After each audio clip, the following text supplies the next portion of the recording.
Welcome to the Water Trough, where we can't make you drink, but we will make you think. My name is Ed Drozd, the Small Business Doctor, and I'm really excited you chose to join me here as we discuss topics that are important for small business folks just like you. If you're looking for ideas, inspiration, and possibility, you've come to the right place. Join us as we take steps to help you create the healthy business that you've always wanted.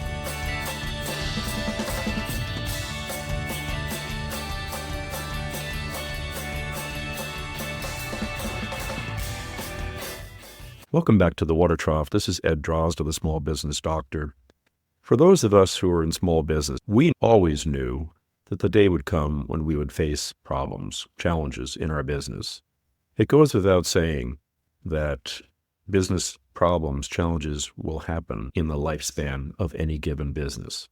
We accept that as being part of the package. It also goes without saying that each of us in small business, particularly owners, founders, and principals, have developed a tremendous amount of pride in what we have put together. Being able to say that I built that business, I created that business, is exceptionally rewarding. And it really is a personal thing. It's a sense of accomplishment. It's also a sense of fulfillment. And so when it comes to accepting the problems that we know we're going to face, we have two different paths that we can go down. On the one hand, some of us might choose to openly embrace the problems occur and to actively seek out support, guidance, and assistance from our colleagues, from our employees, our co-founders, our social circle, or trusted professionals outside of the business. Each of these groups can support us in ways to get things done. In other words, having accepted the fact that problems are going to occur, we openly embrace the problems, and we're okay with that. We had no disguised expectation that this wouldn't happen, so therefore we're prepared to go forward and deal with it when these things occur. There's a second group of people who, because of that aforementioned pride, are demonstrating something I like to call business macho. Now, by macho, I don't mean to say that these people are aloof. What I'm saying is that pride is actually enveloping these people in a sense of, my accomplishment is too important for me to admit outwardly that I've got problems. It is something I don't want people to know. I don't want to show my weakness. And you can certainly relate to weakness and strength in this day and age. People shy away from expressing their weakness, when in fact, weakness is just simply accepting the fact of what is. But those who have this business macho view of things are far less inclined to seek support. These folks are apt to try to resolve things on their own. Now, maybe they can, or maybe they can't. I'd like to look at the two different camps and give you some things to think about. Something as important as having a business, creating a business, deserves a lot of respect and consideration. I have limitations as to what I can and what I cannot do. I know that I have certain expertise, and I know that I lack a considerable amount of expertise. I myself am a solopreneur. I only have myself in the business. I have no partners. I have no employees to look to for support.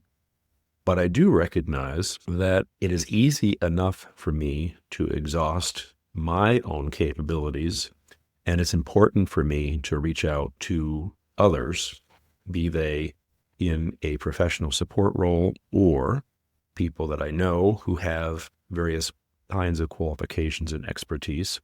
It's important for me to be able to reach out to other people. And I embrace the fact that because of my limitations, I am not able to do all things. When problems arise, I accept the fact that, well, there are things that I can do, and there are things that I cannot do. And I'm fine with that.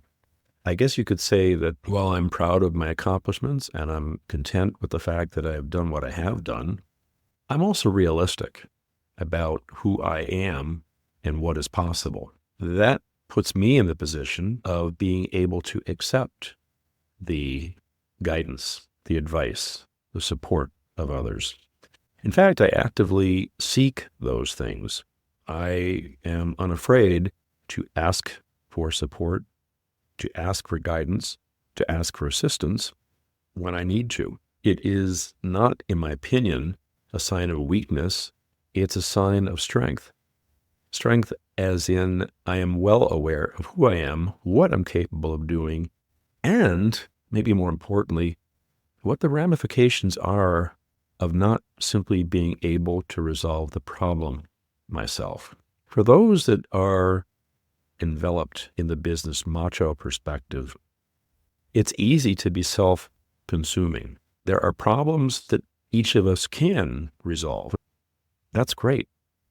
And needless to say, no matter what path we have chosen here, we don't want to make a show of our failures, our shortcomings, of the problems that we face. We don't want to display them as if we're proud of the fact that we have problems.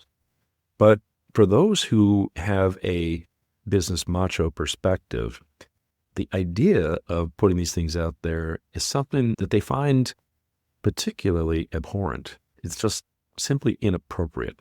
Nobody should know what kind of problems I am facing in my business. And this sort of protectionism, keeping these things to oneself, does a number of things. For one thing, it prevents us from being able to get the kind of support that is available to us. The opportunity to have perspectives other than our own is simply unavailable. When I wrap myself in this business macho perspective, what I'm doing is basically saying not only that I don't want anybody else to know, but that there's nothing else out there to support me. And the amazing thing is there's a tremendous amount of support out there, but it's very easy. And I've had numerous clients who have been in this position.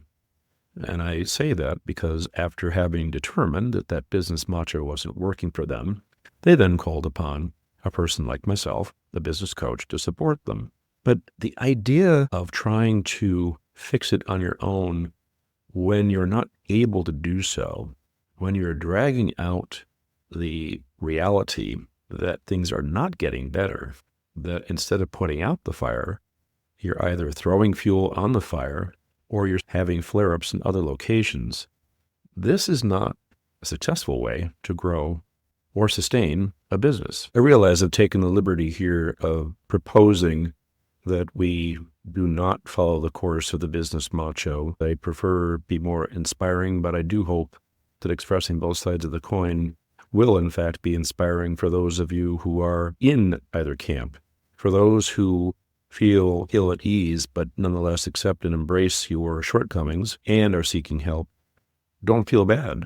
I think that you should appreciate the fact that you're getting the support that you need, and I trust you are taking the steps necessary with that guidance to remedy the problems that you face.